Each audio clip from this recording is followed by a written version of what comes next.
Epilepsy is curable, வலிப்பு நோயும் குணப்படுத்தக்கூடியது என்ற நோக்கத்திற்காக புதுயுகம் தொலைக்காட்சி மற்றும் சேலம் நியூரோ ஃபவுண்டேஷன் மருத்துவமனை இணைந்து வழங்கும் Salem marathon 2025 powered by TNC chits மற்றும் கிளாம்டி டைமண்ட்ஸ். நாள் நவம்பர் 16. அனைவரும் வருக, அனுமதி இலவசம். புதுயுகம் நேயர்களுக்கு வணக்கம். இந்த நாள் உங்களுக்கு இனிய நாளாக அமையட்டும். ஒவ்வொரு நாளும் ஆரோக்கியம் சார்ந்த நிறைய சந்தேகங்களையும் கேள்விகளையும் நேர்களாக நீங்க கால் பண்ணி கேட்டு தெரிஞ்சிட்டு இருக்கிற இந்த ஷோ டாக்டர் ஆன் கால். நேர்களே, இன்னைக்கு டாக்டர் ஆன் கால்ல உங்களுடைய ஆரோக்கியம் சார்ந்த அனைத்து விதமான கேள்விகளுக்கும் சந்தேகங்களுக்கும் குறிப்பாக கல்லீரல் பத்தி பேச போறோம். கல்லீரலினுடைய செயல்பாடு என்ன, கல்லீரல் எதனால பாதிக்கப்படுது, இதற்கு சித்தா மற்றும் ஆயுர்வேதால என்ன மாதிரியான நிரந்தர தீர்வுகள் இருக்கு அப்படிங்கிறதையும் கேட்டு தெரிஞ்சுக்க போறோம். இன்றைய டாக்டர் ஆன் கால்ல RS வேலுமணி சித்தா ஆயுர்வேதா ஹாஸ்பிட்டலினுடைய தலைமை மருத்துவர் டாக்டர் ஆனந்தி பிரபா வேலுமணி அவர்கள் இணைந்திருக்கிறார். வாங்க டாக்டர் நிகழ்ச்சிக்கு வரவேற்றலாம்.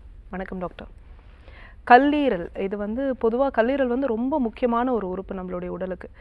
கல்லீரல் பாதிக்கப்படுது அப்படின்னா என்ன காரணத்தினால பாதிக்கப்படுது டாக்டர்? கண்டிப்பாக நம்ம கல்லீரல்ங்கிற ஒரு உறுப்பு நம்ம எதனுடைய அடிப்படையில் நம்ம இயங்குகிறோம். நம்ம பூமியில் நம்ம மக்கள் மனித இனம் உயிர் வாழுதுன்னா யாரை மையமாக வச்சு அப்படின்னா சூரியன் சந்திரன் 2 தான்.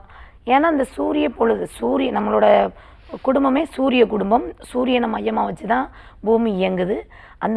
அது மாதிரி இருக்கும்போது இந்த சூரிய வேளை, அதாவது காலை 6 மணிலேருந்து ஈவினிங் 6 வரைக்கும் இந்த சூரிய பொழுது, அதுக்கப்புறம் சந்திரனோட ஆதிக்கம்.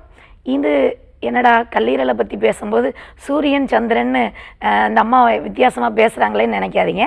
ஏன்னா நம்மளுடைய லிவருக்கும் நம்மளுடைய உணவு முறைக்கும் நம்மளுடைய வயிற்று பிரச்சனைகளுக்கும் கண்டிப்பாக இங்கே நம்மளுடைய சூரியனை பற்றி நம்ம பேசி ஆகணும். இந்த சூரியன் உதயமான பொழுதில் தான் நமக்கு நல்லா டைஜஷன் ஆகக்கூடிய பித்த நீர் அதிகமாக சுரக்கும். யார் இப்போ சுரக்கா அப்படின்னா நம்மளுடைய கல்லீரல் தான் சுரக்கு. ஏன்னா நம்ம ஃபுட்டு ஜீரணம் பண்ணணும் அப்படின்னா ஹைட்ரோக்ளோரிக் அமிலம் யார் சுரந்து தரா அப்படின்னா நம்மளுடைய கல்லீரல் தான். அப்போ எப்போ அது நல்லா ஆக்டிவாக இருக்குது அப்படின்னா சூரியன் இருக்கும் பொழுதில் தான் நல்லா ஆக்டிவாக நல்ல கல்லீரல் நல்ல பித்த நீரை சுரந்து சாப்பாடை ஜீரணம் பண்ணுறதுக்கு தயார் பண்ணிகிட்ருக்கு. நம்ம இப்போ என்ன பண்ணுறோம், கரெக்டாக 6 மணிக்கு மேலே எல்லாருக்குமே டியூட்டி டைம் 10க்கு முடியும், 11க்கு 12 இந்த மாதிரி நம்மளுடைய டைமிங்காக நம்மளோட வசதிக்காக உணவு இரவு நேர உணவை 10 மணிக்கு சாப்பிட்றது. அன்னைக்கு 10 மணிக்கு சாப்பிட்ற உணவை தான் நல்ல வறுத்தது பொரிச்சுது ரொம்ப ரிச்சாக, அதாவது டைஜஷனுக்கு கஷ்டப்படுத்துகிற மாதிரி உள்ளுறுப்பை அந்த மாதிரி ஆயில் ஃபுட்டு ரொம்ப கடினமான உணவுப் பொருட்களை நம்ம சாப்பிட்றோம். இது எல்லாமே யார் கஷ்டப்படுவா அப்படின்னா நம்மளுடைய கல்லீரல். நான் ஒரு உதாரணம் சொல்கிறேன். காலையில் நல்ல ஃபுல் கரண்ட் இருக்குது, ஒரு கிரைண்டரில் மாவு ஆட்ட போடுறோம். அதுக்கு ஃபுல் வால்டேஜோட நல்லா 1 நிமிஷம் அரை மணி நேரத்தில் மாவெல்லாம் அரைச்சிரும். இரவு 6 மணிக்கு மேலே லோ வால்டேஜ் ஆகுது. அரை மணி நேரத்தில் அரைக்கக்கூடிய அந்த அரிசி மாவு 4 மணி நேரம் ஆகும்.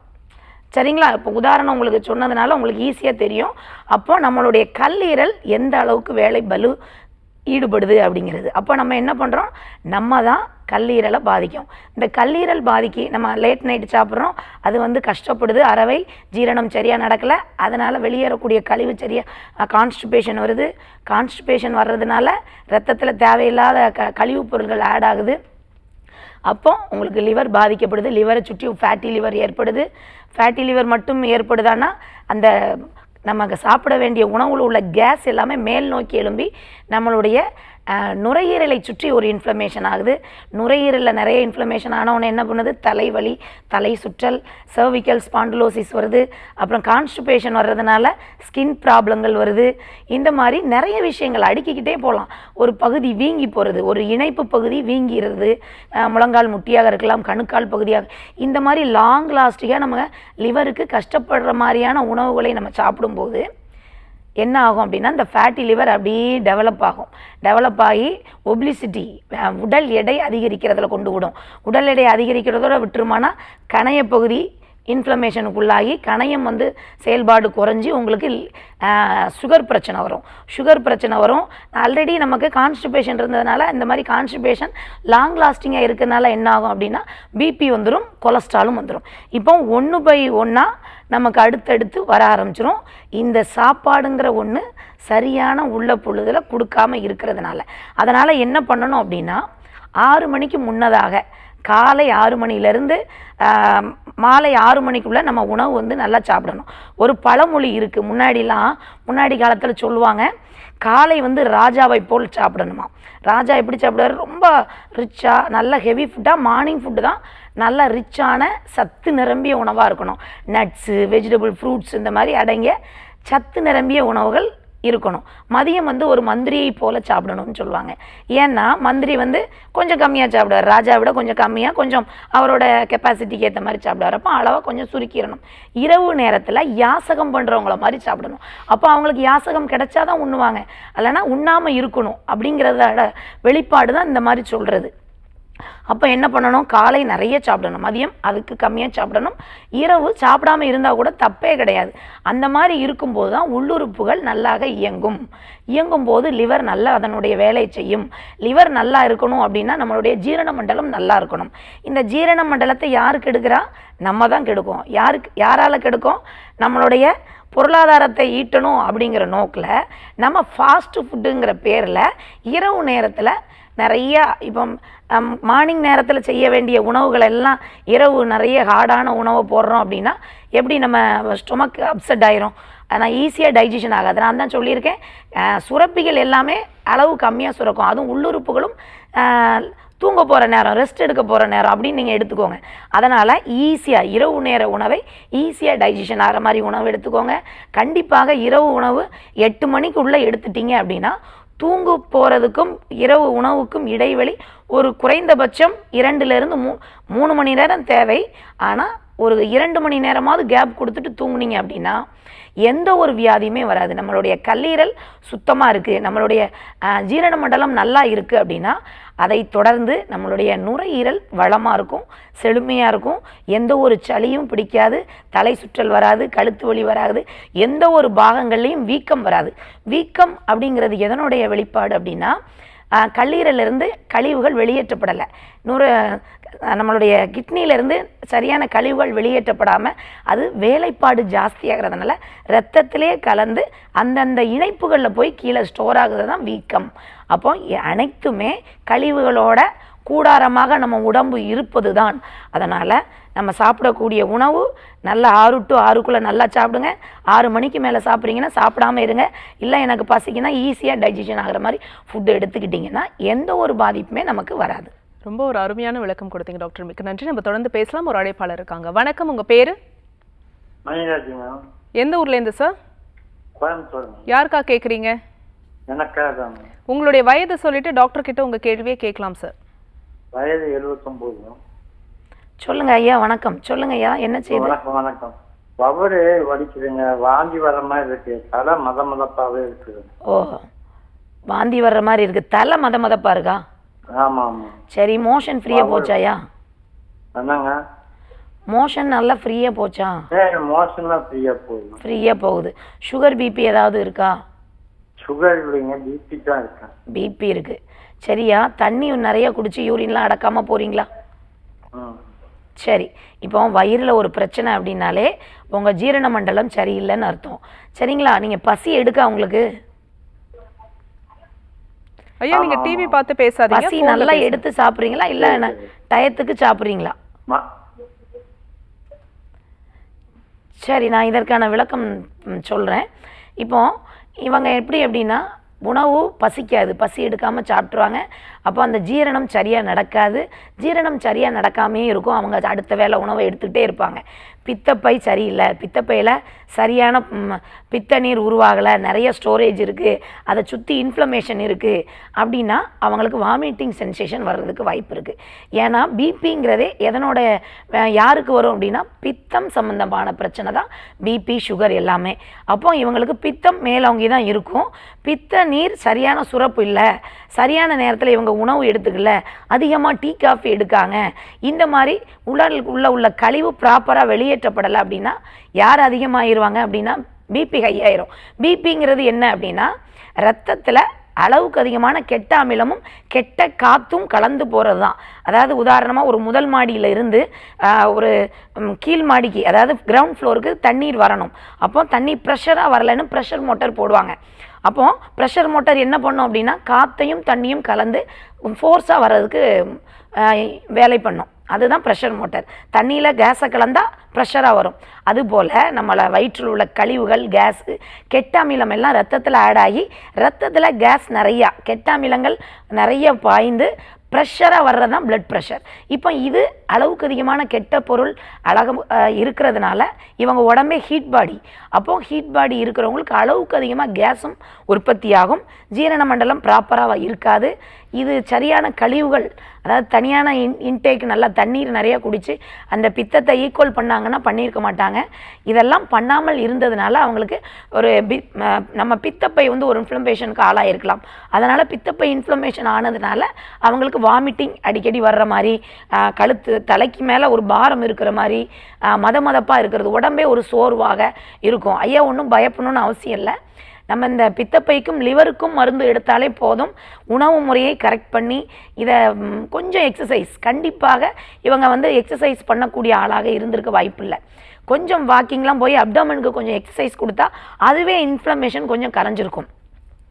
என்றைக்கும் ஒன்று தெரிஞ்சுக்கோங்க, முதல்ல இந்த கல்லீரல் பிரச்சனை, கணைய பிரச்சனை, பித்தப்பை பிரச்சனை அப்படின்னாலே நம்மளுடைய உணவை தான், இங்கே உணவு தான் முதல் மருந்து, அடுத்து தான் மருந்து. சரிங்களா? அப்போ உணவை நம்ம கரெக்ட் பண்ணிட்டாலே அடுத்து உங்களுக்கு அந்த உறுப்பு சரியாக ஆரம்பித்து விடும். சரியா? பயப்படணும்னு ஒன்றும் அவசியம் இல்லை, ஈஸியாக சரி பண்ணிடலாம். முடிந்தால் நேரில் கூட வந்து பாருங்கள். நன்றி கால் பண்ணதுக்கு. டாக்டர், இப்போது இந்த லிவரில் வந்து ஒரு பாதிப்பு இருக்குது அப்படின்னா நம்ம டெஸ்ட் எடுக்கும்போது ஃபேட்டி லிவர்னு ஏதோ ஒரு கண்டிஷன் நமக்கு தெரியுது. டெஸ்ட் எடுக்காமல் நிறைய பேர் அதிலே பயணிச்சுட்டு இருப்பாங்க. அதனால் ஏற்படக்கூடிய காம்ப்ளிகேஷன்ஸ் பற்றி சொல்லுங்கள். கண்டிப்பாக. இப்போ வந்து லிவரில் மற்ற உறுப்புகள்னா கூட ஒரு கல்லீரல் பாதிக்கா, நம்ம கிட்னி பாதிக்கா, உடனே யூரின் உங்களுக்கு டார்க்காக வரும், ஒரு இச்சிங் இருக்கும், ஒரு எல்லோயிஷாக போகும், கடுப்பு வரும், யூரினரி ட்ராக்கில் கொஞ்சம் டிஸ்கம்ஃபர்ட்டாக இருக்கும். இதெல்லாம் காமிச்சு கொடுத்துரும் மற்ற உறுப்புகளில் ஒரு இன்ஃப்ளமேஷன் தான். ஆனால் லிவரை சுற்றி ஒரு இன்ஃப்ளமேஷன்னா உடனே காட்டாது. முதல்ல என்ன பண்ணும் அப்படின்னா பசி எடுக்கிறது குறையும். நம்ம அதை தாண்டி உள்ள உணவு போட்டுக்கிட்டே இருக்கணும், உங்களுக்கு வயிறு அப்செட் ஆகும், ரொம்ப ஏப்பமாக வரும், கேஸ் அங்கங்கே போய் நிற்கும். இதெல்லாம் வந்து நம்ம ஒரு சிம்டம்ஸாக எடுத்துக்கணும். இல்லை மோஷன் எனக்கு சரியாக போகலை, மோஷனில் ப்ராப்பராக கேஸ் கீழே ரிலீஸ் ஆகலை, இந்த மாதிரி விஷயங்கள்லாம் ஆரம்பத்திலே நீங்கள் கான்ஸ்டிபேஷன் இருந்தால் முதலே கவனிச்சிட்டிங்க அப்படின்னா இந்த ஃபேட்டி லிவரை ஆரம்பத்திலே நம்ம தவிர்த்திடலாம். அல்லது இதெல்லாம் நார்மல் தான், நீங்கள் மோஷன் சரியாக போகலை, எனக்கு ஈவினிங் போயிடுது, மார்னிங் போகலை, ஆனால் நான் போயிடுறேன் அப்படின்னு நீங்கள் நினைக்கக்கூடாது. மோஷனுங்கிறது எப்படி அப்படின்னா மார்னிங் எந்திரிச்ச உடனே போனால் தான் அந்த கழிவு ப்ராப்பராக இருக்குதுன்னு அர்த்தம். அப்போ போகாத அனைவருக்குமே உங்களுக்கு உள்ள ஸ்டோரேஜ், கழிவு ஸ்டோரேஜ் ஆகுது. அதனால் உங்களுக்கு லிவர் வந்து டேமேஜ் ஆகுது. லிவர் வந்து முதல்ல இன்ஃப்ளமேஷனில் ஸ்டார்ட் ஆகும். லேட் நைட்டு சாப்பிட்றவங்களா இருக்கலாம், ரொம்ப ஆயில் ஃபுட்டு, வறுத்தது பொரிச்சுது, இந்த மாதிரி ஒரே நான்வெஜ் இல்லாமல் நான் இருக்கவே மாட்டேங்கிறவங்க எல்லாருமே கொஞ்சம் லிவரை பத்திரமா வச்சுக்கிடணும். ஆரம்பத்தில் தெரியாது, நீங்கள் வந்து தெரிஞ்சுக்கிடணும். இல்லை அப்படின்னா லிவரை வந்து டீடாக்ஸ் பண்ணுற மாதிரியான உணவுப் பொருட்களை நீங்கள் டெய்லி ஒரு வாரத்தில் ஒரு 3 நாள் ஒரு ட்ரிங்க்கு, அதாவது எப்படின்னா லிவரை சுத்தப்படுத்துகிற மாதிரியான உணவுப் பொருட்கள் எக்கச்சக்கம் இருக்குது. இதை நீங்கள் எடுத்துக்கிட்டிங்கன்னா, ஃப்ரீயாக இருக்கும்போது நான் அதையும் சொல்கிறேன் உங்களுக்கு, இதை நீங்கள் எடுத்துக்கிட்டிங்க அப்படின்னா லிவர் வந்து நல்ல டீடாக்ஸ் ஆயிரும். அப்போ லிவர் டீடாக்ஸ் ஆயிரும். இருந்தாலும் நம்ம திரும்ப லிவருக்கு அதிக வேலைப்பளு, இரவு நேரத்தில் சாப்பிட்றது, ரொம்ப பொரிச்சது, வறுத்தது, மது அருந்துதல், இந்த மாதிரி விஷயங்களை நம்ம குறைச்சிட்டோம் அப்படின்னா லிவர் வந்து சேஃப் ஆயிரும். இந்த லிவரில் ஃபேட்டி லிவர் ஒரு இன்ஃப்ளமேஷன் இல்லை, நான் லேடிஸ் நான் எந்த ஒரு கெட்ட பழக்கமே இல்லைன்னு நீங்கள் சொல்லாதீங்க. சாப்பாடை நம்ம தவறு பண்ணுற அனைவருக்குமே ஃபேட்டி லிவர் வரும். அதாவது ஆண்களை பொறுத்த வரைக்கும் இரவு நேர உணவு, அந்த ராத்திரி தூக்கம் இல்லை, ஸ்ட்ரெஸ் ஆகிறீங்கன்னா கூட நமக்கு வந்து லிவரை சுற்றி இன்ஃப்ளமேஷன் வரும். பெண்கள் நிறைய பேர் இப்போ லேட் நைட்டு ஜாப்புக்கு போயிட்டு வராங்க, தூக்கம் சரியாக இல்லை, ஸ்ட்ரெஸ்ஸுக்கு ரொம்ப தள்ளப்படுறாங்க, மார்னிங் எந்திரிக்கணும், வீட்டில் சமைக்கணும், இந்த மாதிரி நிறைய அவங்களுக்கு வந்து ஸ்ட்ரெஸ்ஸு ஜாஸ்தியாகிறதுனால அப்பவும் அவங்களுக்கு ஹார்மோன்கள் இன்பேலன்ஸ் ஆகிறதுனாலையும் நமக்கு வந்து கல்லீரல் வந்து ஃபேட்டி லிவர் ஆகிறதுக்கு வாய்ப்பு இருக்குது. அப்போ இதை மாதிரி எல்லா பிரச்சனைகளையுமே நம்ம குறைக்கணும் அப்படின்னா நம்மளுடைய இந்த நேரத்தில் தூங்கணும்னா இந்த நேரத்தில் தூங்கணும், இந்த நேரத்தில் பசித்து சாப்பிடணும்னா இந்த மாதிரி சாப்பிடணும். எந்த மாதிரி உணவுகள் சாப்பிடணும் அப்படின்னா சரிவிகித உணவு, நிறைய நார்ச்சத்து உள்ள உணவு எடுத்துக்கிட்டிங்க அப்படின்னா நல்லா கல்லீரல் வந்து சுத்தமாக பாதுகாப்பாக எந்த ஒரு இன்ஃப்ளமேஷனுமே இல்லாமல் சுத்தமாக இருக்கும். எந்த ஒரு பிரச்சனையும் பிசிஓடியாக இருக்கலாம், பிசிஓஎஸ்ஸாக இருக்கலாம். நிறைய பெண்களுக்கு ஃபேட்டி லிவர் இருக்கும். ஃபேட்டி லிவரை கவனிக்கவே மாட்டாங்க, அது இருக்கிறது சிம்டம்ஸ் தெரியாது. அப்போ என்ன பண்ணுவாங்க, அவங்களுக்கு பிசிஓடி இருக்கும், பிசிஓஎஸ் இருக்கும், உடல் எடை அதிகமாக இருக்கும். அப்போ உடல் எடை அதிகமாக இருக்குது அப்படி நம்ம ஒன்றும் மற்றபடி சாப்பிட்டதுனால வெயிட் போட்டிருப்போம், அவங்க தவறுதலாக எண்ணி இந்த லிவரை கவனிக்காம விட்டுருவாங்க. அப்போ இந்த ஃபேட்டி லிவர் இருந்தால் கூட அவங்களுக்கு பிசிஓடி, பிசிஓஎஸ், ஓவரியில் சிஸ்ட்டு, இந்த மாதிரி விஷயங்கள் வர்றதுக்கு வாய்ப்பு இருக்குது. அப்போ இதை தவிர்க்கணும் அப்படின்னா உள்ளுக்குள்ளே ப்ராப்பரான மருந்துகளையும் எடுக்கணும். டயட்டை வந்து நிறைய நார்ச்சத்து உள்ள காய்கறிகளை நம்ம எடுக்கும் போதும் கொஞ்சம் எக்ஸசைஸ், கண்டிப்பாக உடல் உழைப்பு, உடல் பயிற்சிங்கிறது அவசியம். இதெல்லாம் நம்ம பண்ணும்போது லிவர் நல்லா சூப்பராயிரும். எந்த ஒரு இன்ஃப்ளமேஷன், எங்கே ஒரு கட்டிகள் இருந்தாலும் கரைந்து போயிடும். அதனால் நம்ம பாதுகாப்பாக இருக்கலாம். இன்னைக்கு டாக்டர் ஆன் காலில் லிவர் ஃபங்க்ஷன் பற்றி பேசிகிட்டு இருக்கோம். கல்லீரலினுடைய செயல்பாடுகள் என்ன, ஒருவேளை கல்லீரல் பாதிக்கப்படுதுன்னா இதற்கு காரணங்கள் என்னவாக இருக்குது, ட்ரீட் செய்யப்படாத லிவர்னால வேறு என்னென்ன காம்ப்ளிகேஷன்ஸ்லாம் இருக்குது அப்படின்னு நம்ம கேட்டு தெரிஞ்சுட்டு இருக்கோம். சித்தா ஆயுர்வேதா மெடிசனில் இதற்கு நிரந்தர தீர்வுகள் எப்படி நம்மளால் பார்க்க முடியும் அப்படிங்கிறதையும் பேசிட்டு இருக்கோம். RS வேலுமணி சித்தா ஆயுர்வேதா ஹாஸ்பிட்டலினுடைய தலைமை மருத்துவர் டாக்டர் ஆனந்தி பிரபா வேலுமணி இன்றைய டாக்டர் ஆன் காலில் நமக்காக இணைந்து இதற்கான விளக்கத்தை கொடுத்துட்டு இருக்காங்க. தொடர்ந்து பேசலாம். ஒரு அழைப்பாளர் இணைப்பில் இருக்காங்க, யாருன்னு பார்க்கலாம். வணக்கம், உங்கள் பேர்? ஐயா, உங்கள் பேர் எந்த ஊர்லேருந்து? ராம்தாஸ் குளித்தலையிலேருந்து. யாருக்கா கேட்குறீங்க சார்? எனக்கு தான்மா வயது சொல்லிட்டு பேசுங்க. என்னம்மா? உங்களுடைய வயது சொல்லிட்டு பேசுங்க. 63ங்க. சொல்லுங்க. ராம்தாஸ். சொல்லுங்க ஐயா, என்ன மாதிரி பிரச்சனை இருக்கு உங்களுக்கு? பிரச்சனை எனக்கு வந்து வயிறு ஊறி இருந்துச்சு, ஹாஸ்பிட்டல் பார்த்தேன். சரி. அப்புறம் வயிறு ஊறி எடுத்துட்டாங்க. இப்ப பித்தப்பையில கல் இருக்குமா? பித்தப்பையில கல் இருக்கா? சரி. வேற இது போக என்ன பிரச்சனை இருக்கு? Sugar, BP, cholesterol? சுகர் இல்லையா, கொஞ்சம் டயர்டா இருக்கு. என்ன இருக்கு? கொஞ்சம் டயர்ட்னஸ் மட்டும் இருக்கு. வேற எதுக்காகவும் நீங்க மருந்து மாத்திரைகள் எடுக்கல? இல்ல, எடுக்கலைங்க. கொலஸ்ட்ரால் இருக்கான்னு செக் பண்ணீங்களா? கொலஸ்ட்ரால் செக் பண்ண இல்லைங்க. சரி, ஓகே. என்ன வேலை ஐயா பண்றீங்க? ஜவுளி வேலை பார்த்தா நின்று சிவாடெக்ஸ். சரி, ஜவுளி கடையில் வேலை பார்த்தீங்க. உடம்பை வந்து சரியாக கவனிக்கலை, சரியான நேரத்துக்கு ஆகாரங்கள் நீங்கள் சாப்பிடலை, டீ காஃபியை அதிகமாக குடிச்சிட்டு இருந்திருப்பீங்க. சரிங்களா? இதனால் உங்களுக்கு பித்தப்பையில் கல் வரும். ஏன்னா பித்த நீர் வந்து எதுக்கு உருவாக்கப்பட்டதுன்னா நம்ம உண்ணக்கூடிய சாப்பாடை, அதாவது உண்ணக்கூடிய சாலிடு ஃபுட்டை டைஜஷன் பண்ணுறதுக்கு, ஃபேட்டை உடைக்கிறதுக்கு, சாப்பாடை ஜீரணம் பண்ணுறதுக்கு. அப்போது நீங்கள் ஃபேட் ஐட்டம், சாப்பாடு ஐட்டமே நீங்கள் சாலிடு ஃபுட்டை எடுக்கலை அப்படின்னா அந்த பொருள் அங்கேயே தேக்கம் இருந்து, தேக்கம் வந்து என்ன ஆகும் அப்படின்னா உறைந்து போயிடும். அதாவது கல்லுன்னா கல் மாதிரி இருக்காதுங்க, அந்த ஆயில் வந்து அப்படியே நாள்பட்ட ஆயில் அப்படி இருந்து திக்கானா எப்படி இருக்கும், ஒரு நல்ல பிசுபிசுப்பு தன்மை, ரொம்ப டார்க் ஆகும்போது இன்னும் பிசுபிசுப்பு தன்மையோட அப்படி கட்டிப்பட்டுரும். அப்போ இந்த மாதிரியான விஷயந்தான் நம்ம பித்தப்பையில் கல்.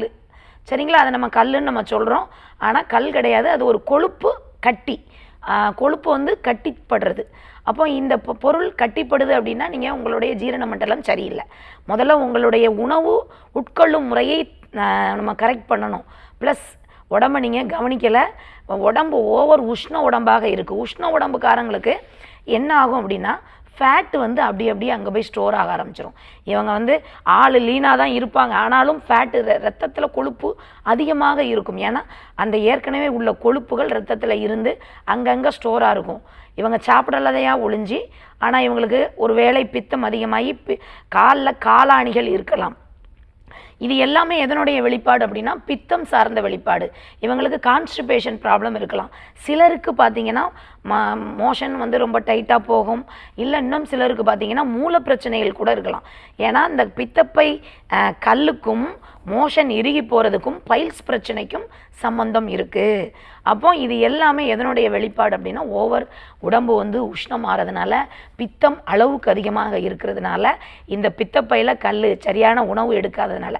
இனிமே ஐயா ஒன்றும் பயப்படணும்னு இல்லை, ஆனால் இதற்கு நிரந்தர தீர்வு வேணும் அப்படின்னா உணவை சரிப்படுத்தணும். உணவு நிறைய நார்ச்சத்து உணவுகளை நம்ம எடுக்கணும். உணவில் நிறைய அளவுக்கு அதிகமான நிறைய உணவுகள், இஞ்சி அதிகமாக சேர்த்துக்கலாம், இல்லை நீங்கள் கீரை வகைகள் சேர்த்துக்கிடலாம். அல்லது கருவேப்பிலை இருக்குல்ல, கருவேப்பிலை கரிசலாங்கண்ணி கருவேப்பிலை தான் இந்த பித்தப்பையில் உள்ள கல்லை கரைக்கிறதுல முக்கிய பங்கு வகி. இந்த மாதிரி விஷயங்களை எடுத்துக்கோங்க. இல்லை நீங்கள் கல்லோட அளவு அதிகமாக இருக்குன்னா நேரில் கூட வந்து பாருங்கள். இந்த கல்லை நிறைய மூலிகையில் அடங்கிய மூலிகை சாறு இருக்குது நம்மளுடைய கிளினிக்கில். இதை நம்ம உள்ள எடுத்துக்கிட்டோம் அப்படின்னா இந்த கல் பித்தப்பையில் உள்ள கல் நல்லா ஆட்டோமேட்டிக்காக கரைஞ்சிரும். உங்களுக்கு தேவையான உணவு எந்த மாதிரி உண்ணணும், பித்த உடம்புக்காரங்களுக்கு எந்த மாதிரி உணவு எடுத்துக்கொள்ள வேண்டும்னு ஒரு டயட் நாங்கள் கொடுத்துருவோம். இதை நீங்கள் ஃபாலோ பண்ணும்போது இந்த பித்தப்பை கல் வந்து நல்லா ஈஸியாக கரைஞ்சி பின்னாடி இந்த மாதிரி பித்தப்பை கல் வரவே வராது. முடிந்தால் நேரில் கூட வந்து பாருங்க, சரி பண்ணிடலாம் ஈஸியாக. இன்னைக்கு டாக்டர் ஆன் காலில் லிவர் ஃபங்க்ஷன் பற்றி பேசிட்டு இருக்கோம். RS வேலுமணி சித்தா ஆயுர்வேதா ஹாஸ்பிட்டலினுடைய தலைமை மருத்துவர் டாக்டர் ஆனந்தி பிரபா வேலுமணி அவர்கள் இணைந்து நமக்கு இதற்கான விளக்கத்தை கொடுத்துட்டு இருக்காங்க. தொடர்ந்து பேசலாம். டாக்டர், நீங்கள் சொன்ன மாதிரி பெண்களுக்கு வந்து இந்த லிவர் பற்றி அவங்க பெருசாக எடுத்துக்கிறது இல்லை. லிவர் எஃபெக்டாக இருக்குது, கல்லீரல் பாதிப்பு இருக்குன்னா வேறு ஏதாவது உறுப்புகள் நம்ம உடலில் வந்து பாதிப்பு ஏற்படுமா? கண்டிப்பாக. ஏன்னா கல்லீரலில் உள்ள கழிவுகள் ப்ராப்பராக வெளியேறலைன்னா எங்கே போய் ஆட் ஆகும்னா ரத்தத்தில் ஆட் ஆகும். அந்த ரத்தம் எந்த உறுப்புகள்லாம் போகுதோ அந்தந்த உறுப்புகள் ஒரு இன்ஃப்ளமேஷனுக்கு உள்ளாகும். இப்போ குறிப்பாக லங்ஸுக்கு அந்த ரத்தம் வருது அப்படின்னா லங்ஸை சுற்றி ஒரு இன்ஃப்ளமேஷன் வந்து அவங்களுக்கு ஆஸ்துமா, சளி இந்த மாதிரி பிரச்சனைகள் ஏற்படுத்தப்படும். அப்புறம் அடிக்கடி சளி, இருமல், தும்மல்லாம் வரும் இல்லையா, அந்த மாதிரி சளி லங்ஸ் பாதிக்கப்பட்டு வரக்கூடிய பிரச்சனைகளும் வரும். அதோட அடுத்து எங்கெல்லாம் இணைப்புகள் இருக்கோ அங்கெல்லாம் வீக்கம் வரும். இப்போ கைப்பகுதியில் வீக்கம் வரும். ஏன்னா லங்ஸ் வீங்கிருச்சு அப்படின்னா விரல் பகுதிகளெல்லாம் வீக்கம் வர ஆரம்பிச்சிடும். அப்புறம் இந்த பெரிய வடிகட்டி, நான் ஏற்கனவே சொல்லியிருக்கேன், இந்த பெரிய வடிகட்டிலே வடிகட்ட முடியாத கழிவுகள் சின்ன வடிகட்டியான சிறுநீரகத்திலையும் வடிகட்டவே முடியாது. அப்போ அதுவும் எக்ஸ்ட்ரான பலுவுக்கு உட்பட்டு நம்ம ரத்தத்தில் திரும்பவும் நிறைய தாது உப்புக்கள் ஆட் ஆயிரும். அப்போ அந்த தாது உப்புக்கள் கலந்த ரத்தம் எந்தெந்த இடத்துக்கெல்லாம் போகுதோ, இப்போ குறிப்பாக பார்த்தீங்கன்னா கணுக்கால் வீங்கிரும், கால் பகுதியெல்லாம் வீங்கி சுகர் இருக்கிறவங்களா கூட இருக்கலாம். மற்ற எந்த ஒரு துணை நோய்கள் இருந்தாலுமே இந்த சரியான கழிவுகள் வெளியேற்றப்படாமல் இருக்கும்போது ஒரு காலில் வீக்கமாக இருக்கும். கொஞ்சம் இந்த கையை வச்சு ஒரு புல் பண்ணோம் அப்படின்னா உடனே ஒரு குழி மாதிரி விழும். இதெல்லாம் யாரோட வெளிப்பாடுனா ரத்தத்தில் கழிவுகள் நிறையா இருக்குது. லிவர் சரியாக ஃபங்க்ஷன் ஆகலை. லிவர் சரியாக ஃபங்க்ஷன் ஆகிறதுனால கிட்னியும் சரியாக அதனுடைய கழிவுகளை வெளியேற்றலை. அப்போது இது ஒவ்வொரு உறுப்புலையும் நம்ம லங்ஸை சுற்றி ஒரு இன்ஃப்ளமேஷனுக்குள்ளாகும், லிவர் சுற்றி ஒரு இன்ஃப்ளமேஷனுக்குள்ளாகும், நம்ம சிறுநீரகத்தை சுற்றி ஒரு இன்ஃப்ளமேஷன், அங்கே ஒரு தாது உப்புக்கள் ஸ்டோரேஜ், இல்லை உதாரணமாக கல்லடைப்பு கூட இருக்கலாம் எடுத்துக்கோங்க. இல்லை நம்ம காலில் ஒரு சில பாயிண்ட்ஸ்களில், கையில் ஒரு சில பாயிண்ட்ஸில் யூரிக் ஆசிடாக டெபாசிட் ஆகலாம். இல்லை கழுத்து பகுதியில் லாங் லாஸ்டிங்காக பெயின் இருக்கலாம். இந்த வலி இருக்கும்போது சில நேரம் நமக்கு உட்கார்ந்துட்டு எந்திரிக்கும் போது கிடினஸ் வரலாம். இல்லை கல்லீரல் பாதிக்கிறதுனால கேஸ் அங்கங்கே முதுகுக்குள்ளே, நெஞ்சுக்குள்ளெல்லாம் வலிக்கலாம், குத்தெடுக்கலாம், இந்த மாதிரி தோள்பட்டை வலிக்கலாம், முதுகு பகுதியில் வலிக்கலாம். இல்லை L4 L5 பல்ஜ் ஆகலாம், லம்பார் ஸ்பாண்டுலோசிஸ் ஆகலாம், சர்விக்கல் ஸ்பாண்டுலோசிஸாக இருக்கலாம், எல்லா முழங்கால் முட்டி பகுதியில் வீக்கமாக இருக்கலாம். எல்லா இணைப்புகள்லையும் வீக்கம் ஏற்பட ஆரம்பிச்சிடும். எதனோட வெளிப்பாடுனா நம்ம ரத்தத்தில் தேவையில்லாத கழிவுகள் ஆட் ஆகிறதுனால எல்லா இணைப்புகள்லையும் வீக்கம் ஏற்படுறதுக்கு வாய்ப்பு இருக்குது. சிலர்லாம் பார்க்காங்க, இந்த பெருவிரல் பகுதியில் வீங்கும், அப்புறம் அதுக்கடுத்த ஜாயிண்ட் பகுதியில் வீக்கும், அப்புறம் கால் பகுதியில் வீங்கும். எந்தெந்த இணைப்புகளில் வீக்கம் வருதோ அவங்களுக்கு கல்லீரல் சரியில்லை, நம்ம கிட்னி தன்னுடைய கழிவுகளை வெளியேற்றலை. சிலருக்கு சளியினால் இப்போ செஸ்ட் பகுதியில் என்னென்ன உறுப்பு இருக்குது, நம்மளுடைய நுரையீரலும் இதயம் இருக்குது. இங்கே ஒரு இன்ஃப்ளமேஷன் இருக்குன்னா கைப்பகுதிகள்லாம் வீங்கும், கைகள் வீங்கும், காலும் வீங்கும், முகம் அளவுக்கு அதிகமாக வீங்கும். இந்த மாதிரி இருக்கும்போது அவங்க கழிவுகள் இருக்குங்கிறத தெரிஞ்சுக்கிட்டு இந்த கழிவுகளை வெளியேற்றுவதற்கு, இப்போ லிவர் இன்ஃப்ளமேஷன் இருக்குது, லிவரில் உள்ள இன்ஃப்ளமேஷனால் ரத்தத்தில் அதிகமான கெட்ட பொருள்கள் இருக்குது அப்படின்னா தோல் பிரச்சனைகளும் வர்றதுக்கு வாய்ப்பு இருக்குது. அப்போ இந்த மாதிரி பிரச்சனைகள்லாம் வந்துருச்சு அப்படின்னா முதல்ல யாருக்கு மருந்து கொடுக்கணும்னா முதல்ல ரத்தத்தை சுத்தப்படுத்தணும், லிவருக்கு மருத்துவத்தை மேற்கொள்ளணும், அப்புறம் நம்மளுடைய ஜீரண மண்டலத்தை கொஞ்சம் இம்ப்ரூவ் பண்ணணும். கரெக்டான உணவு, சத்து நிரம்பிய உணவு. ஏன்னா ரத்தத்தில் கழிவுகள் நிறைய ஆயிடுச்சு. அப்போ இந்த ரத்தத்தில் உள்ள கழிவுகளை முதல்ல வெளியேற்றணும், அதுக்கப்புறம் சத்து நிரம்பிய உணவுகளை உட்கொள்ளணும். நிறைய பேர் நினச்சிக்கிறாங்க இந்த மாதிரி பாதிப்பு வந்த உடனே சத்தான உணவுகள் டாக்டர் எடுக்க சொல்லியிருக்காருன்னு, அப்போ தான் முட்டையை எடுத்துக்கிடுவாங்க, அப்போ தான் லெமன் ஜூஸை போட்டு குடிப்பாங்க, அப்போ தான் விட்டமின் சி இருக்குன்னு சொல்லி நெல்லிக்காய் ஜூஸ் போட்டு குடிப்பாங்க. பருப்பு வகைகள், அதாவது பாதாமாக இருக்கட்டும், கேஷ்யூவாக இருக்கட்டும், கொண்டக்கடலை, வேர்க்கடலை, இந்த மாதிரி பயிர் வகைகளாக வச்சு சாப்பிடுவாங்க. இந்த மாதிரி சமயத்தில் இதெல்லாம் எடுக்கக்கூடாது. ஏன்னா இந்த உறுப்புகள் இன்ஃப்ளமேஷன் இருக்குது. இந்த இன்ஃப்ளமேஷனை முதல்ல வெளியே தான் அனுப்பணுமே ஒழிஞ்சு அதுக்கு முன்னாடி சத்து வேணும்னு சத்தை சாப்பிடக்கூடாது. முதல்ல கழிவுகளை முதல்ல வெளியேற்றணும். நம்ம உடம்பே இருக்குது, இந்த உடம்புல உள்ள மோஷன் சரியாக போகலைன்னா அடுத்த வேளை உணவு எப்படி நீங்கள் எடுப்பீங்க? உள்ள ஏற்கனவே ஸ்டோரேஜை வெளியே அனுப்பாமல் நீங்கள் என்னத்தை சாப்பிட்டாலும் உடம்புல ஒட்டாது. சரிங்களா? இங்கே ஏன்னா டைஜஷன் சிஸ்டம் கொலாப்ஸ் ஆகிருக்கும். ஏன்னா உள்ள கழிவை முதல்ல ப்ராப்பராக வெளியேற்றணும். அதற்கு மருத்துவ முறைகளை மேற்கொள்ளணும். லிவருக்காக இருக்கட்டும், சிறுநீரகத்துக்காக இருக்கட்டும், நுரையீரலுக்காக இருக்கட்டும், அங்கே உள்ள கழிவுகளை வெளியேற்றுவதற்கு மருந்து கொடுக்கணும். உள்ளே எடுத்துக்கிட்டு அதுக்கப்புறம் ரத்தம் ஆட்டோமேட்டிக்காக சுத்தமாகும். சுத்தமான பிறகு என்ன மாதிரி உணவுகளை எடுக்கணும்? அப்போ சத்து வேணும். அப்போ சத்துகள், அதாவது ஒன்று நல்லா தெரிஞ்சுக்கிடணும். சத்து எப்போ குறைபாடு ஏற்படும் அப்படின்னா ரத்தத்தில் கெட்ட அமிலங்கள், கெட்ட கழிவுகள் நிறைய ஆட் ஆகும்போது ரத்தத்தில் உள்ள கழிவு முற்றிலும் போயிடும். ஏன்னா உதாரணத்துக்கு எப்படி சொல்லணும்னா, ஒரு செடி இருக்குது, ஒரு நல்ல தண்ணியை ஊற்றுறீங்க, ஒரு நார்மல் தண்ணியை ஊற்றுறீங்கன்னா நல்லா வளரும். ஆனால் சுடு தண்ணியை கொண்டு ஊற்றுனா அந்த செடி வாடிடும் இல்லையா? அது போல தான் சுடு தண்ணி மாதிரி நம்மளுடைய ரத்தம், அழுக்கு கழிவுகள் நிரம்பிய ரத்தம் ஹாட் வாட்டர் மாதிரி அது எங்கெல்லாம் பாயுதோ சத்து இல்லாத ரத்தம், சத்தெல்லாம் மெல்ட் ஆக்கி விட்டுரும். சரிங்களா? அப்போது ரத்தம் சுத்தமாக இருக்கணும். ரத்தம் கழிவுகள் எல்லாம் நிரம்பி, கழிவுகளை அகற்றப்பட்ட ரத்தமாக இருக்கணும். சத்து நிரம்பிய ரத்தமாக இருக்கணும். அப்போ நம்ம சாப்பிடக்கூடிய உணவு சத்து நிரம்பிய உணவாக இருக்கணும். வயிற்றை நிறைக்கிறதுக்கான உணவாக இருக்கவே கூடாது. நிறையா மல்டி விட்டமின்ஸ் அடங்கிய ரத்தத்தில் சத்து ஏறணுங்கிற நோக்கத்தில் நம்ம சாப்பிட்டோம் அப்படின்னா இந்த கல்லீரல் நல்லாயிருக்கும். கல்லீரனால் மற்ற உறுப்புகளும் நல்லாயிருக்கும். எந்த ஒரு வீக்கமும் எந்த ஒரு வலியும், சிலருக்குலாம் மசில் பெயின்லாம் இருக்கும், அதுவும் இதனால தான். விட்டமின்ஸ்கள் குறைஞ்சி கெட்ட அமிலங்கள் அங்கெல்லாம் பாயிறதுனால தசை நார்கள்லாம் வீக்காகி தசைப்பகுதிகள்லாம் வலிக்கும். இது அனைத்துமே சரியாகணும் அப்படின்னா நல்ல உணவு, கழிவுகள் வெளியேற்றப்படுறது, ரத்தத்தில் சத்து நிரம்பியதாக இருக்கும்போது லிவர் மட்டும் இல்லை அனைத்து ஏனைய உறுப்புகளுமே நலமாக வளமாக இருக்கும். ரொம்ப அற்புதமான விளக்கம் கொடுத்தீங்க டாக்டர். மிக்க நன்றி. நம்ம தொடர்ந்து பேசலாம். ஒரு அழைப்பாளர் இருக்காங்க. வணக்கம், உங்கள் பேர்? ஹலோ, வணக்கம்மா, உங்கள் பேர்? எந்த ஊர்லேருந்து? மைதிலிங்க, ஈரோடு மாவட்டம், நசீனூர். ஓகே, யாருக்கா கேட்குறீங்க? எனக்காக. உங்கள் வயது சொல்லிட்டு கேள்வி கேட்கலாம்பா. வயது 40. அம்மா சொல்லுங்கம்மா. இடுப்புல வந்துங்க உள் சைடு குமிஞ்சா நிமிந்தா ஒரு மாதிரி வலிக்குதுங்க. வலிக்குது, உட்கார முடியல கொஞ்ச நேரம். இடுப்பு பகுதி அளவுக்கு அதிகமா வலி இருக்கு. அந்த வலி தொடை, கால் பகுதியெல்லாம் நரம்பு பிடிச்சி இழுத்த மாதிரி வலிக்காமா? அது மாதிரி எல்லாம் ஒன்லி இடுப்புல மட்டும் வலிக்கு, உட்கார முடியல ரொம்ப நேரம்? ஆமா ஆமா. சரி, யூரின் நல்லா ஃப்ரீயா போறீங்களாமா? யூரின் போகும்போது அரிப்பு எரிச்சல் இருக்கா? இல்லைங்க, அந்த மாதிரி இல்ல. தண்ணி நிறைய குடிப்பீங்களாமா? அது கொஞ்சம் கம்மியா தான் குடிப்பீங்க. மோஷன் ஃப்ரீயா போகுதா? அது கொஞ்சம் கஷ்டமா இருக்கு. சரிங்கம்மா, நான் இதற்கான விளக்கம் சொல்றேன், நீங்க தொலைக்காட்சி பாருங்க. இப்போ இடுப்பு பகுதியில் வலி இருந்தால் நிறைய விஷயங்களுக்காக இடுப்பு பகுதி வலி இருக்கும். ஒன்று யூரினரி இன்ஃபெக்ஷன் இருந்தால் இடுப்பு பகுதியில் தான் வலிக்கும். மோஷன் சரியாக போகலை, கேஸ் கோர்த்துக்கிட்டு இடுப்பு பகுதியில் தான் வலி இருக்கும். இதுக்கு இவங்க இடுப்பில் வலி இருக்குது அப்படின்னு ஒரு எக்ஸ்ரே எடுக்க போவாங்க. என்ன ரிப்போர்ட்டில் வரும் அப்படின்னா L4 L5 பல்ஜி, லம்பார் ஸ்பாண்டுலோசிஸ், இல்லை பக்கத்தில் போகிற சியாட்டிக்கா நர்வ் கம்ப்ரெஸ் ஆகிறது, இந்த மாதிரி எது விஷயமாக இருக்கலாம். ஆனால் அது ஏற்படுவதற்கு காரணம் மோஷன் சரியாக போகாமல் இருக்கிறது, யூரினரி இன்ஃபெக்ஷன் ஆகிறது. கல்லடைப்பு இருந்தாலும் இடுப்பு பகுதியில் தான் வலி இருக்கும். தண்ணி சரியாக குடிக்காதவங்களா இருக்கலாம். இந்த மாதிரி விஷயத்தினால ஏற்படுறவங்களுக்கும் இடுப்பு பகுதியில் வலி இருக்கும்.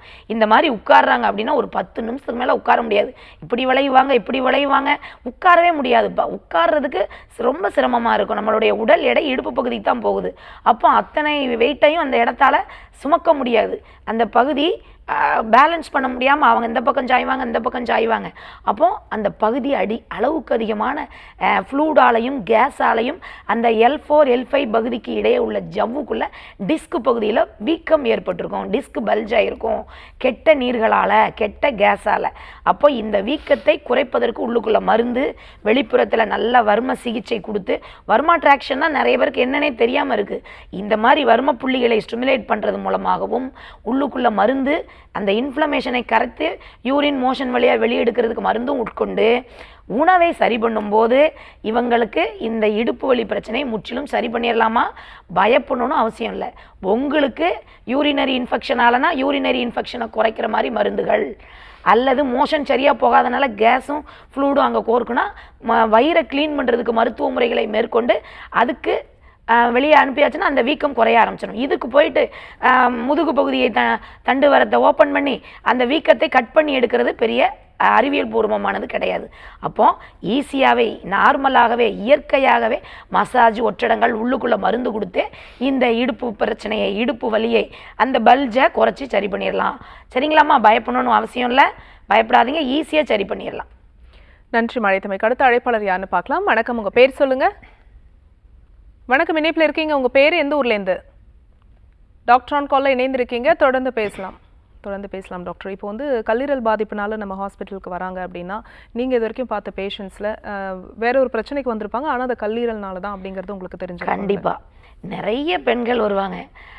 உடல் எடை அதிகமாயிருச்சு, இந்த ஃபேஸில் அங்கங்கே கருப்பு, கழுத்து பகுதியில் கரிய நிறம் வருது, பிசிஓடி இருக்குது, பிசிஓஎஸ் இருக்குதுன்னு வருவாங்க.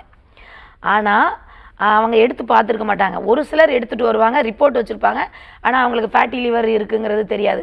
இப்போ ரீசெண்டாக ஒரு லேடி வந்தாங்க, நல்ல படித்த பெண்மணி தான், வேலைக்கு போயிட்டுருக்காங்க. அவங்க இந்த ஸ்கின் டிசீஸ்க்காக மட்டும் வந்தாங்க. ஸ்கின் ப்ராப்ளம்னு அங்கங்கே பேட்ச் இருக்குது பிளாக் கலரில். ஆனால் அந்த பிளாக் கலரில் பேட்ச் இருக்குங்கிற ஸ்கின் ப்ராப்ளத்துக்காக வந்த அந்த லேடிக்கிட்ட உங்களுக்கு கண்டிப்பாக இந்த பிரச்சனை வந்து ஸ்டார்ட் ஆகலாமா, ஆனால் கண்டிப்பாக உங்களுக்கு ஃபேட்டி லிவர் இருக்கும், மோஷன் ப்ராப்ளம் இருக்கும். ஆமாம், அவங்க ரிப்போர்ட்டை வச்சு காட்டுறாங்க. அந்த ரிப்போர்ட்டில் அவங்களுக்கு ஃபேட்டி லிவர் வந்து கிரேடு 2 லெவல் இருக்குது. இந்த கிரேடு லெவல் 2 இருக்கிறதுனால தான் அவங்களுக்கு ஸ்கின் பாதிக்கப்பட்டுச்சு. ஸ்கின்னில் வந்து அப்போ ஃபேட்டி லிவர் இருக்கிறதுனால என்ன ஆகும்னா ஹார்மோன்கள் இன்பேலன்ஸ் ஆக ஆரம்பிச்சிடும்.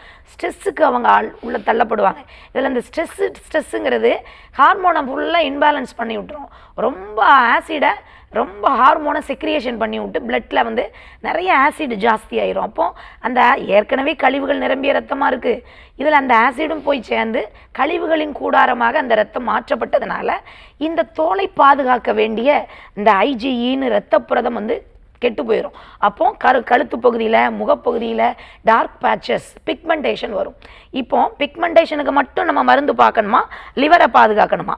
லிவருக்கு தான் முதல்ல மருந்து கொடுக்கணும். ஏன்னா அவங்களுக்கு ஃபேட்டி லிவர் இருந்ததுனால தான் ஸ்ட்ரெஸ்ஸு, ஃபேட்டி லிவர் இருந்ததுனால தான் ஹார்மோன்கள் இன்பேலன்ஸ் ஆகி ஸ்கின் ப்ராப்ளம் வந்துச்சு. அப்போது நல்லா நம்மளுடைய கல்லீரலை பலப்படுத்துறதுக்கு, கல்லீரலில் உள்ள இன்ஃப்ளமேஷனை கழிவுகளை கொழுப்பை வெளியேற்றுவதற்கு மருத்துவ முறைகளை கொடுத்துட்டு அதுக்கப்புறம் ரத்தம் சுத்தமாக அந்த ஸ்கின் பிரச்சனை ஆட்டோமேட்டிக்காக சரியாகும். இப்போ இதை நம்ம பண்ணணும் அப்படின்னா ஈஸியாக கல்லீரல் வந்து பாதிப்பு குறைஞ்சிரும். அப்படிங்களா? சரி, அப்போது இதை பாதுகாக்கணும். இந்த ஸ்கின் ப்ராப்ளம் இருக்கிறவங்க நிறைய பேர் நினச்சிக்கிறாங்க இந்த லிவருக்கும் ஸ்கின்னுக்கும் சம்மந்தம் இருக்கானா 100% இருக்குது. சரிங்களா? அப்போ கழிவுகள் ப்ராப்பராக வெளியேறலை. நம்ம கல்லீரல் மட்டும் இல்லைங்க, கிட்னி வழியாக வெளியேறக்கூடிய கழிவு வெளியே போகலை அப்படின்னாலும் படர்தாமரையாக இருக்கலாம், இன்னும் விட்டலிகோவாக இருக்கலாம், கரப்பான் வியாதிகளாக சிலருக்குலாம் கை காலெலாம் டார்க்காக பேட்சஸ் இருக்கும், சொறிவாங்க, அதிலேருந்து நீர் மாதிரி வடியும். இது எல்லாமே கழிவுகள். நம்ம லிவரால் வெளியேற்றக்கூடிய கழிவுகள் வெளியேறலை, நுரையீரலில் வெளியேற்றப்படும் கழிவுகள் வெளியேறலை, சிறுநீரகத்தில் வெளியேற்றக்கூடிய கழிவுகள் வெளியேறலை. சில பெண்களுக்கு நம்ம கர்ப்பப்பையில் உள்ள கழிவுகள் வெளியேற்றப்படலை, அங்கே கட்டிகள் கழிவுகள் நிறைய ஸ்டோரேஜ் ஆகுதுனாலும் இந்த மாதிரியான பிரச்சனைகள் வரும். அப்போ இந்த கழிவுகளை வெளியேற்றுவதற்கான மருத்துவ முறைகளையும் ஒரு உறுப்பை பாதுகாப்பது, அந்த இன்ஃப்ளமேஷனை வெளியேற்றுவதற்கு மருத்துவ முறைகள் கொடுத்தாலே உள்ள உறுப்புகள் பலமாயிரும், இந்த ஸ்கின் ப்ராப்ளமும் படிப்படியாக குறைஞ்சி சரியாயிரும். இன்னைக்கு டாக்டர் ஆன் காலில் RS வேலுமணி சித்தா ஆயுர்வேதா ஹாஸ்பிட்டலினுடைய தலைமை மருத்துவர் டாக்டர் ஆனந்தி பிரபா வேலுமணி அவர்கள் இணைந்து லிவர் ஃபங்க்ஷன் பற்றி பேசிகிட்டு இருக்காங்க. சித்தா ஆயுர்வேதா மருந்துகளில் கல்லீரல் பாதிப்புக்கு உண்டான நிரந்தர சிகிச்சை முறைகள்லாம் என்ன, மருந்துகள்லாம் எப்படி, நமக்கு என்ன மாதிரியான தீர்வுகள் கிடைக்கும் அப்படின்னு பேசிகிட்டு இருக்கோம். தொடர்ந்து பேசலாம். ஒரு அழைப்பாளர் இணைப்பில் இருக்காங்க, யாருன்னு பார்க்கலாம். வணக்கம், உங்கள் பேர்? அம்மா, என் பேர் மரகதம்மா. எந்த ஊர்ல இருந்துமா? செங்கல்பட்டுல இருந்து பேசுறேன். யாருக்கா கேக்குறீங்க? இது எனக்காகத்தாம்மா. கர்ப்பப்பை ஆபரேஷன் பண்ணி எனக்கு ஒரு 5 வருஷம் ஆச்சு. அதுக்கப்புறம் 2 தடவை குடல்ல ஆபரேஷன் பண்ணிருக்கேன். குடல்ல எதுக்குமா பண்ணீங்க? குடல் இறக்கம் ஆயிடுச்சுமா. குடல் இறக்கம், சரி. இப்போ வந்து ரொம்ப பண்ணதுல இருந்து வலது கால் வலிக்குதுமா. வீக்கம் இருக்கா? வீக்கம்லாம் இல்லங்கம்மா. சுகர் பிபி எதுவும் இருக்கா? இது பிபி மட்டும் இருக்கு, சுகர் கிடையாதுமா. பிபி இருக்கு, சரிம்மா. இரவு தூங்கின பிறகு எத்தனை முறை யூரின் போகிறதுக்காக எந்திரிக்கீங்க? ஒரு தடவை எந்திரிக்கிறேன். ஒரு தடவை தான் எந்திரிக்கீங்க, சரி. தண்ணீர்லாம் நிறைய குடிக்கீங்களா? தண்ணி குடிக்கிறேம்மா, நிறைய குடிக்கிறேன். நிறையவே குடிக்கீங்க, சரி. மோஷன் ஃப்ரீயா போதாமா? மோஷன் வந்து கொஞ்சம் கஷ்டமா இருக்கு. ஈவினிங் தாம்மா போகுது. ஈவினிங் போகுது அப்படின்னாலே உங்களோட இந்த ஈவினிங் போகுதுனாலே தவறான முறை. சரிங்களா? கழிவுங்கிறது எப்போ போகணுன்னா காலையில் எந்திரிச்ச உடனே முதல் வேலை பாத்ரூம் தான் போகணும். இந்த மாதிரி சிஸ்டம் இருக்குதுனால தான் உடம்பு சரியாக இயங்கிக்கிட்டு இருக்குன்னு அர்த்தம். இப்போ உங்களுக்கு அப்போ சரியாக உடம்பு இயங்கவில்லை, ஏன்னா கழிவுகள் உள்ளே தேங்குது. இதனால தான் நீங்கள் வந்து குடல் இறக்கம் ஆப்ரேஷன் பண்ணியிருக்கீங்க. இன்னொரு என்ன ஆப்ரேஷன் பண்ணியிருக்கீங்கம்மா? குடல் இறக்கம் ஆப்ரேஷன். இன்னொரு ஃபஸ்ட்டு முதல்ல கர்ப்பப்பை எடுத்தீங்க. சரி, ஓகேம்மா. அப்போ கழிவுகள் எல்லாமே வெளியேற்றப்படுவதற்கு சிரமமாக இருக்கும். ஏன்னா கர்ப்பப்பை நீங்கள் எடுத்துட்டாலே சரியான உணவுகளை எடுக்கணுமா. இதன் மூலமாக கர்ப்பப்பையை எடுத்த அத்தனை பெண்களும் நல்லா கேட்டுக்கணும். எப்படி அப்படின்னா நிறைய காய்கறிகள் கலந்த உணவை எடுத்துக்கிடணும். கர்ப்பப்பையை எடுத்துட்டாலே மாவு சத்தை குறைச்சிடணும். மாவாக எடுக்கீங்க, அதிகமாக ஸ்வீட்டாக எடுக்கீங்கன்னா அதை அப்படி எடுக்கக்கூடாது. கொஞ்சமாக அளவாக எடுத்துக்கிடலாம். நிறைய நார்ச்சத்து உள்ள காய்கறிகள் எடுத்தீங்க அப்படின்னா சத்து கிடைக்கும். இப்போ கர்ப்பப்பையை நீங்களாக தான் வாலண்டியராக எடுத்துட்டீங்க. கர்ப்பப்பைக்கு தேவையான ஹார்மோன்கள் உங்களுக்கு ஹைப்போதலாமஸ்லேருந்து செக்ரியேஷன் ஆகிட்டு இருக்கு. அப்போ அது எங்கே போய் ஸ்டோர் ஆகும்னா ரத்தத்தில் தான் ஆட் ஆகிட்டு இருக்கும். அப்போ ரத்தத்தில் அதிகப்படியான அமிலத்தன்மை மேலோங்கிக்கிட்டு இருக்கும், ஹீட் ப்ரொடியூஸ் ஆகும். இந்த ஹீட்டால் என்ன ஆகும் அப்படின்னா, ஹீட்டுன்னு நம்ம நினைக்கும், அந்த ஹீட்டுங்கிறது பித்த அமிலம். இந்த பித்த அமிலம் ரத்தத்தில் நிறைய ஆட் ஆகுறதுனால, அதனால் இப்போ அவங்க யூட்ரஸ் எடுத்துட்டாங்க, யூட்ரஸுக்கு தேவையான ஹார்மோன் செக்ரியேஷன் ஆகுது, அப்போ ரத்தம் அளவுக்கு அதிகமாக ஹீட் ஆகுது. அப்போ நார்ச்சத்து உள்ள காய்கறிகள், சத்து நிரம்பிய உணவுகள், நிறைய தண்ணி குடிக்கணும். ஆல்ரெடி இவங்களுக்கு பிபி வேறு இருக்குது. பிபி இருக்குது அப்படின்னாலே உடம்பு ஹீட் பாடி, பிபி வந்துருச்சு. அப்போ இன்னும் அவங்களுக்கு ஏதோ யூட்ரஸில் பிரச்சனை இருக்க போய் தான் யூட்ரஸை ரிமூவ் பண்ணிட்டாங்க. மேலும் அவங்க என்ன பண்ணுறாங்க அப்படின்னா, நம்ம குடல் பகுதியை சரியாக சுத்தமாக வைக்கல. இப்போவும் கான்ஸ்டிபேஷன் ப்ராப்ளம் இருக்குது, ஈவினிங் தான் போகுது. அப்போது இதே மாதிரி கழிவுகள் உள்ளே இருந்து அப்போது குடல் இறக்கம் ஏற்பட்டு அதுக்கு அறுவை சிகிச்சை பண்ணுறாங்க. அம்மா, இனிமேல் நீங்கள் வந்து உணவை நீங்கள் எப்படி எடுக்கணுங்கிற ஒரு வரைமுறை இருக்குது. முடிந்தால் நம்மளுடைய கிளினிக் வாங்க, உங்களுக்கு உணவு எந்த மாதிரி எடுக்கணும், இதை நீங்கள் எப்படி வந்து இதிலிருந்து நம்ம மீண்டு வரலாம், ரத்தத்தில் எப்படி சத்து நிரம்ப வைக்கலாம், கழிவுகளை முறையாக வெளியேற்றுவது எப்படி, இதெல்லாம் நம்ம பண்ணாதான். ஏன்னா இந்த அம்மாவை பொறுத்த வரைக்கும் கழிவுகளை வயிற்றை சுத்தப்படுத்தணும். வயிற்றை சுத்தப்படுத்திட்டு ரத்தத்தில் சத்து நிரம்புற மாதிரி ஆக்டிவிட்டீஸில் சாப்பிடணும், நல்ல உணவுகள் எடுக்கணும். கண்டிப்பாக இவங்க வாக்கிங் போகணும். என்னைக்கு ஒன்று தெரிஞ்சுக்கோங்க, பெண்கள் 40 வயசுல அலர்ட் ஆயிருங்க. வாக்கிங்கிறத ரெகுலர் பண்ணுங்கள். இந்த ரெகுலர் பண்ணினா மட்டும்தான் உடலில் உள்ள கழிவுகள் வெளியேற்றப்படும். கொஞ்சம் இடுப்பு பகுதிக்கு வேலை கொடுக்கணும், கோர் மசிலுக்கு ஒரு ஆக்ஷன் கொடுத்துக்கிட்டே இருக்கணும். இரத்த ஓட்டத்தை அந்த வயிற்றுப்பகுதிக்கு கொடுக்கும்போது தான் அதற்கு உள்பகுதியில் உள்ள லிவர், கிட்னி, நம்மளுடைய கர்ப்பப்பை, குடல் பகுதி, இது ஜீரண மண்டலம் எல்லாமே நல்ல முறையில் வேலை செய்யும். வேலையே கொடுக்கல, சாப்பிட்டுட்டு உட்கார்ந்து செய்கிற வேலை தான் அப்படின்னா நம்ம சீக்கிரம் சிக்காயிருவோம். இடுப்பு பகுதிக்கு இரத்த ஓட்டம் நிறைய கிடைக்கணும், வாக்கிங் போகணும். இதெல்லாம் பண்ணிங்க அப்படின்னா இந்த மாதிரியான வலிகளை, குடல் இறக்கங்களை, இந்த மாதிரி பிரச்சனைகளை, உடம்பு ஹீட் ஆகிறது, கான்ஸ்டிபேஷன் ப்ராப்ளத்திலேருந்து நம்ம வெளியே வந்து எந்த ஒரு நோயுமே வராமல் வாழலாமா. நேர்களே, இன்னைக்கு டாக்டர் ஆன் கால்ல நம்ம கல்லீரல்னால ஏற்படக்கூடிய பாதிப்புகள், இதற்கான காரணங்கள், சித்த ஆயுர்வேதால இதற்கு என்ன மாதிரியான நிரந்தர தீர்வுகள் இருக்குது அப்படின்னு பேசிட்டு இருக்கோம். RS வேலுமணி சித்த ஆயுர்வேதா ஹாஸ்பிட்டலினுடைய தலைமை மருத்துவர் டாக்டர் ஆனந்தி பிரபா வேலுமணி இன்றைய டாக்டர் ஆன் கால்ல நமக்காக இணைந்து இதற்கான விளக்கத்தை கொடுத்துட்டு இருக்காங்க. தொடர்ந்து பேசலாம். டாக்டர், கல்லீரல் பாதிப்பு அப்படின்னாலே இந்த மஞ்சக்காமலையோட நம்ம தொடர்பு கொடுத்து பேசுவோம் இல்லையா? இப்போ இந்த ஜாண்டிஸ்க்கும் லிவருக்கும் இருக்கக்கூடிய தொடர்பு, ஏன் ஜாண்டிஸ் வந்து நிறைய பேருக்கு கியூர் ஆகாமையே இருக்குது, அதுக்கும் வந்து சித்தால இந்த மாதிரியான மூலிகை மருந்துகளில் தான் தீர்வு இருக்குது அப்படிங்கிறதையும் சொல்கிறாங்க. அதை பற்றி சொல்லுங்கள். கண்டிப்பாக நமக்கு வந்து மஞ்சக்காமலை எடுத்த உடனே வர்றது கிடையாது. இந்த லிவர் வந்து ஃபேட்டி லிவராக கூட இருக்கலாம், இல்லை மது அருந்துறதுனால ஃபேட்டி லிவர் வந்திருக்கலாம். இந்த இன்ஃப்ளமேஷன், கெட்ட கொழுப்பு இருந்து அந்த உறுப்பை, அந்த திசுக்களை கொஞ்சம் கொஞ்சமாக டேமேஜ் பண்ணும். இந்த மாதிரி இருக்கும்போது அவங்களுக்கு என்னன்னா, உடம்பு பகுதிகளில் கட்டிகள் ஏற்படும். கட்டி பெரிய கட்டியாக பெருசாகி அது வெடித்து சீல் விடுற மாதிரி ஒரு கட்டிகள் உடம்பு பகுதியில் எங்கே வேணாலும் ஏற்படலாம். அல்லது அரிப்பு ஏற்பட்டு அந்த அரிப்பு ஏற்பட்ட இடத்தில் நீளமாக சிகப்பு கலரில் அந்த தடம் ஏற்படலாம். அந்த அரிப்பு அதிகமாக ஏற்படும், அங்கெல்லாம் ரெட்டிஷாக மாறிடும்.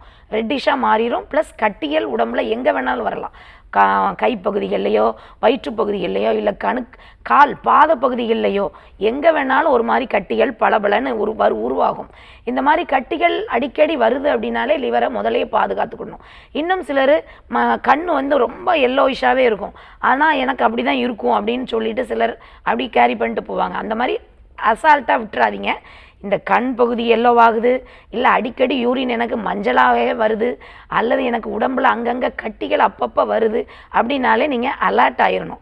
அரிக்கி எனக்கு முதுகு பகுதியில் தொடை பகுதியெல்லாம் நான் ரொம்ப அரிச்சு ரெட்டிஷாக மாறிடுது அப்படின்னா நீங்கள் எப்போவுமே அலர்ட் ஆயிருங்க.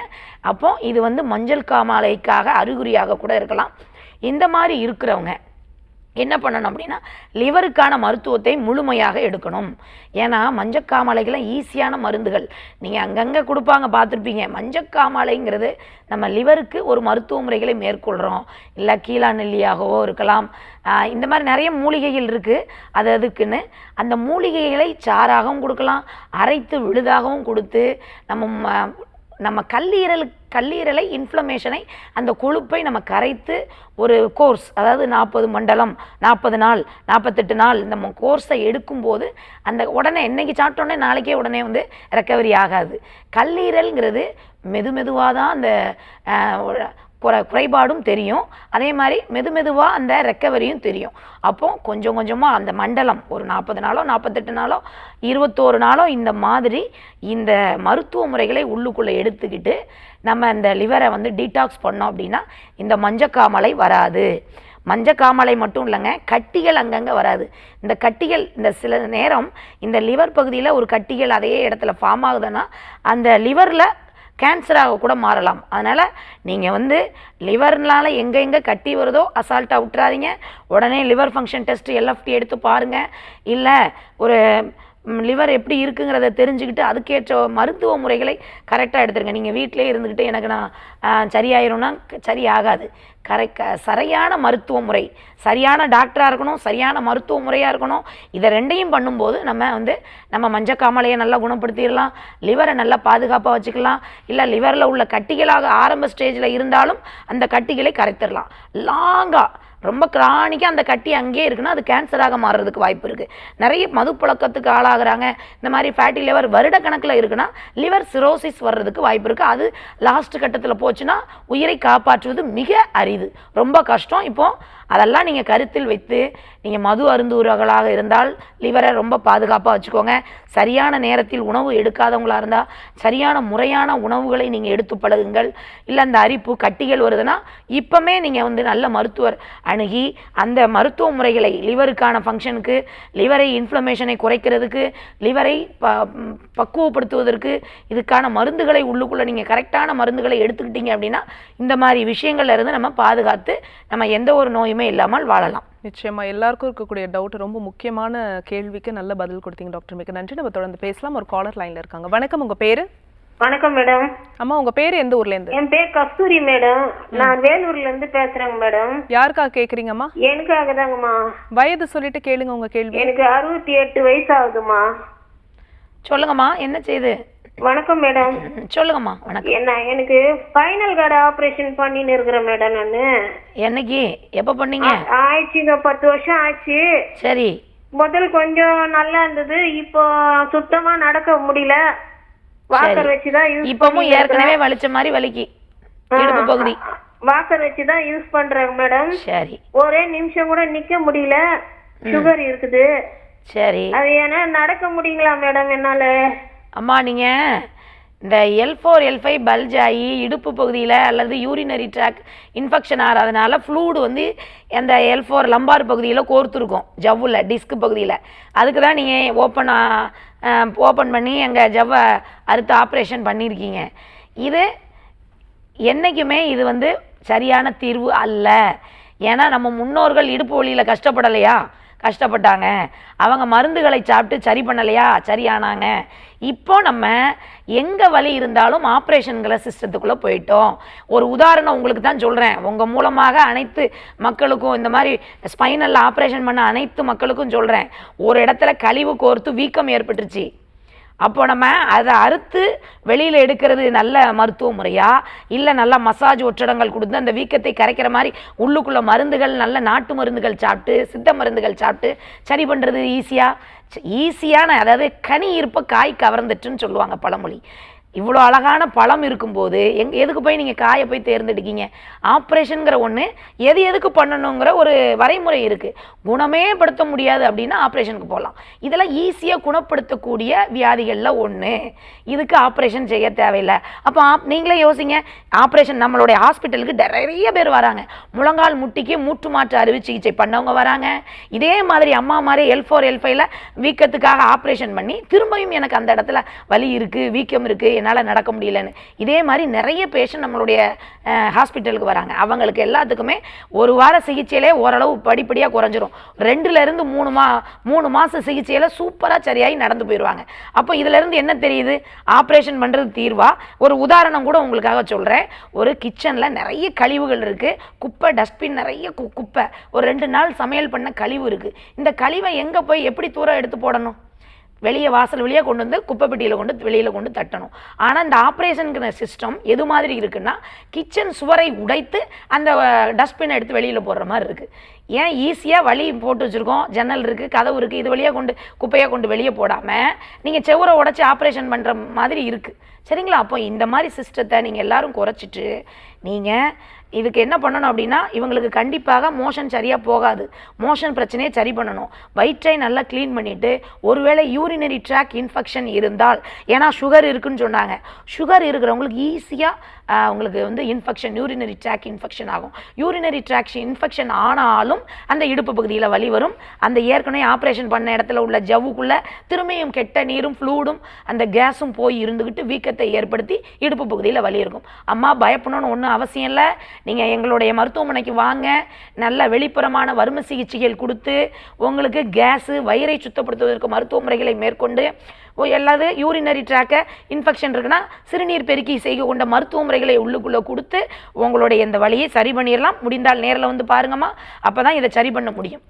நன்றி மழைத்தமைக்கு. பொதுவாக வந்து ஒரு நோய் அப்படின்னும் போது அதனுடைய காரணம் என்ன அப்படிங்கிறது தெரிஞ்சுக்கணும்னு சொல்லுவாங்க.